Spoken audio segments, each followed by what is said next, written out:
السلام عليكم.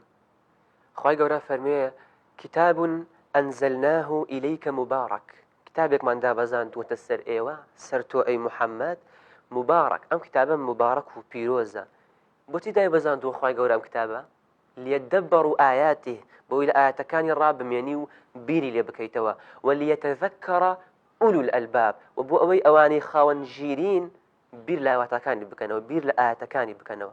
خواهي قورا فرمي أفلا يتدبرون القرآن أو بو بير لواتكاني قرآن ناكن أو بو تيرانا من الآياتكان كاتي إخوانوا أم على قلوب أقفالها يعني دلتان قفل اليدراوا. ابن مسعود أفرمي هيس يكيق لإيما بسر دا آياتا بازي نأدا هتاوكو أو دا آياتي بجواني وبركو بيكي تينا قشتايا ولا خوي دا جي بجينا كردايا.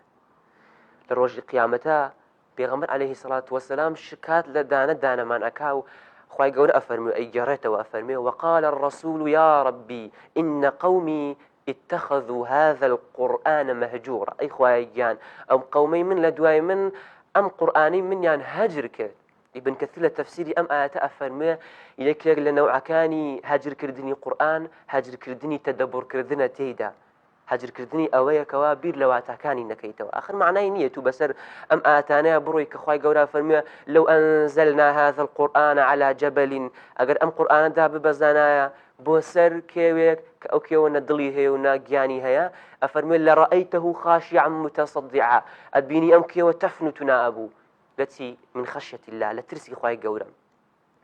أفرمي خواي قورا وتلك الأمثال نضربها أم نمونانا هنينوا للناس لعلهم يتفكرون بو أوي بيري لبكنوا بير لواتكان بكنوا تيرام بينن.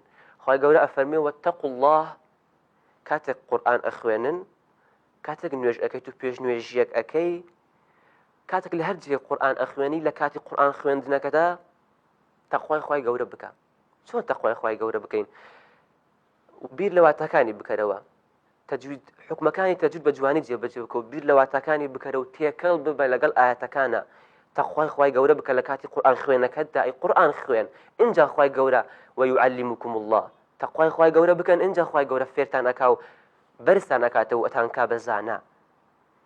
رب تالي القرآن هندك لقرآن خوانك كان هن والقرآن أخوانن بلام والقرآن يلعنه قرآنك اللعنت يعني لأكا قرآن أفرمي درو مكان أفرمي لعنة الله على الكاذبين درو مكان بلام أم درو أكا قرآن أفرمي ون بنويجي جماعات بلام أم نائب بنويجي جماعات أفرمي الزكاة بدن أفرمي ما في خشككان تن بدن لكاتي ميلاتا بلام أم أمانه هي تيجي بجناكات. قرآن أفرمي حكم بآياتكاني خواي قورا بكن بلام أم روشتوها ياسا وقانون يكتري هنا وحكم بمأكا.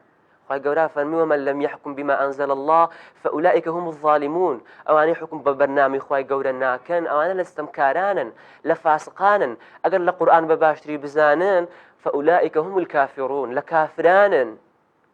بويبا بير لواتكاني قرآن بكينو قرآن لخومانو لدور بري خوشمان هول بدين جيب بكين.